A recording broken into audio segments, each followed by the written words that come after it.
I believe HMOs are much more better to start with, or if you are wishing to start a property management and lettings business, including costs that could be associated with, I reckon there's going to be quite a bit of opportunities out here in terms of buying below market value properties. A good example of this is DocuSign, which is a system that I use in my business. What's good, B Hustlers? Thank you for tuning in. If you're new to my channel, I go by the name of B, hence the B and B Talks.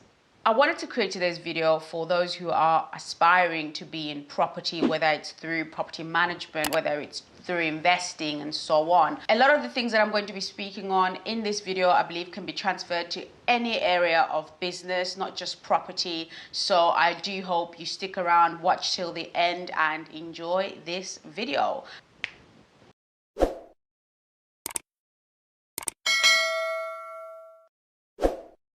I'm going to break this down into sections, so specific areas of property that I am familiar with. So first and foremost, estate agents or lettings business or property management businesses.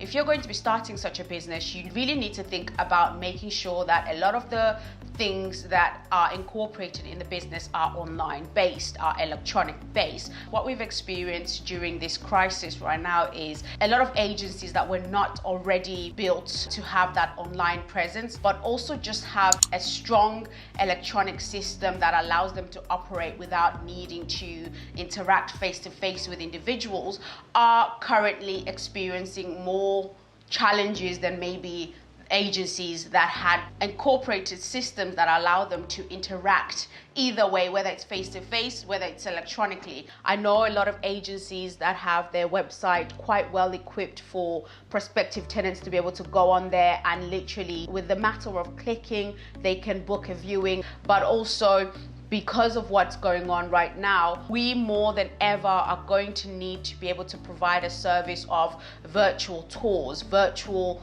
viewings, for instance. So tools such as FaceTime will come in handy. Tools such as taking 3D tours of your properties in order to enable for viewings to take place will more than ever be required. And I think if you're somebody who's aspiring to get into the lettings business, this is something you should be absolutely thinking about. You are going to need to put a lot of money towards your website. And the reason why I say this is because for a lot of the systems to be incorporated so that you have a lot of your interactions being online based, you're going to require a good website developer to be able to create a good website that enables for example, prospective tenants to book their viewings online, to be able to interact with you online, even to a point of viewing the properties virtually. You have to look at the upside of that. There's going to probably be less overhead required. The reason why I'm emphasizing on this in particular is because even after the crisis blows over, which it will, and business will go back to normal, people are still going to be quite apprehensive to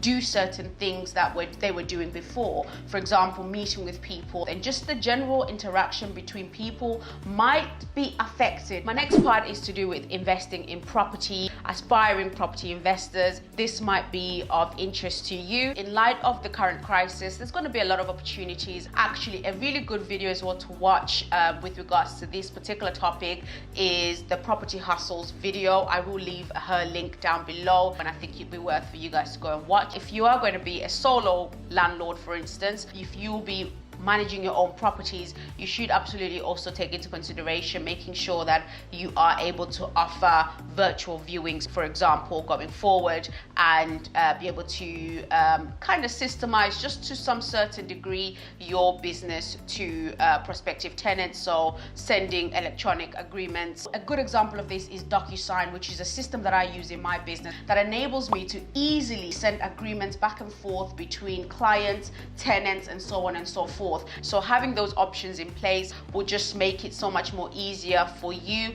Now, from an investing aspect of things, I believe that there's going to be a lot of opportunities coming forth. Maybe not right now, just because obviously there's a lot of businesses that are on hold, but after everything dies down slightly, I reckon there's going to be quite a bit of opportunities out here in terms of buying below market value properties. It goes back to that thing where, you know, in every misfortune, there is an opportunity to be grabbed. Right now, interest rates are at the lowest they have ever been. It's a great time to remortgage and put that money towards an investment property. There's been a few articles on this as well, which I will share with you guys down below. Make sure to check that out. But from an opportunity angle, if you're somebody who's been aspiring to invest in property, it's absolutely the time to start planning towards this. So my final part is dedicated to rent-to-renters. If you're somebody who wants to understand a little bit about rent-to-rent, there's a few videos that I've made, even vlogs actually, that might be quite helpful in showing you guys how I set up rent-to-rents, but also giving you guys a breakdown of what is a rent-to-rent, including costs that could be associated with rent-to-rents. I will leave all links down below, so be sure to check it out. From a service accommodation aspect, it has been hit hard, okay? It's not just service accommodation operators, it's just the whole industry of hospitality. This is something that none of us as service accommodation providers could have prepared for. Also, I would love to know, if you are a service accommodation provider, how are you handling the current issues and what challenges are you currently experiencing?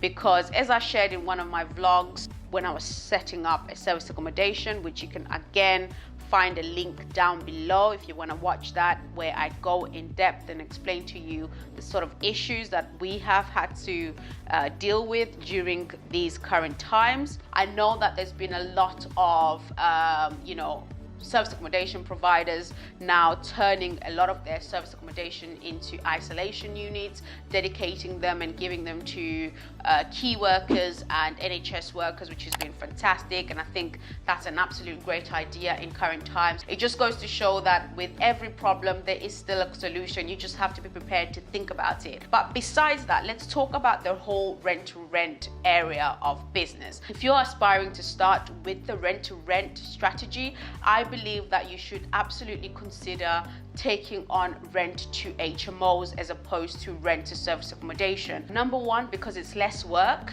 From a management aspect of things, it's a lot less because one, you're having long-term tenants stay in there. Now, service accommodation, on the other hand, you have guests in and out every day, every night, and it's on rotation 24/7. So the management of service accommodation can be a little bit more challenging in my opinion, especially if you're starting out and you don't have everything in place to kind of manage that properly. Number two, yes, it might require a little bit more money to set it up because obviously you're creating multiple rooms within one property. Also, furnishing of rent to HMOs can be a little bit more costly as well because you're having to furnish each individual room as well as communal areas if you're going to have communal areas, kitchens, and so on and so forth. So if you're thinking about which one should you start with, from experience, because I have both service accommodations as well as HMOs, I believe HMOs are much more better to start with. And then once you have built up the HMOs, once you kind of get the hand of operating those,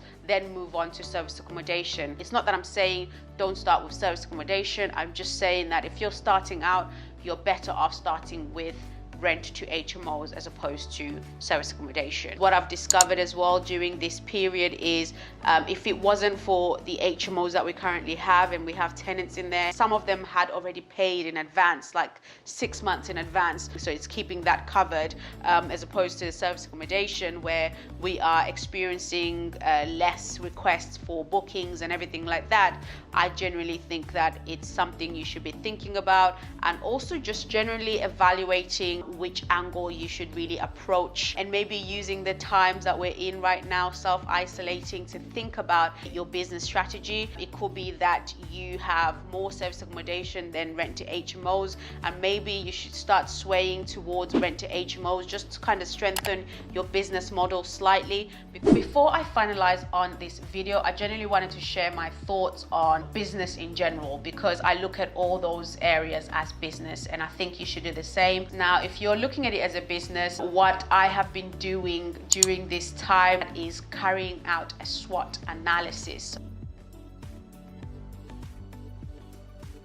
It generally allows you to look at how you can improve, whether it's from an angle of a rent-to-renter, whether it's from an angle of an investor, or if you are wishing to start a property management and lettings business, you should absolutely be using this time to carry out a SWOT analysis of your business, because you want to figure out how can you come out of this stronger and better. This is just something that I have been doing, and I thought I'd share with you guys so you can do the same. I just kind of wanted to just share my thoughts with others that are already involved in property, but those that are also aspiring to be involved in property. Some of this information might give you a better sense of direction going into property. Now, that brings me to the end of this video. I do hope you guys have found this video somewhat helpful. If you have found it useful, please do let me know in the comment section, so I also know that, you know what, my efforts and doing this video has not gone to waste. Make sure you subscribe to this channel. Also click that notification bell so you're always notified when I upload a video.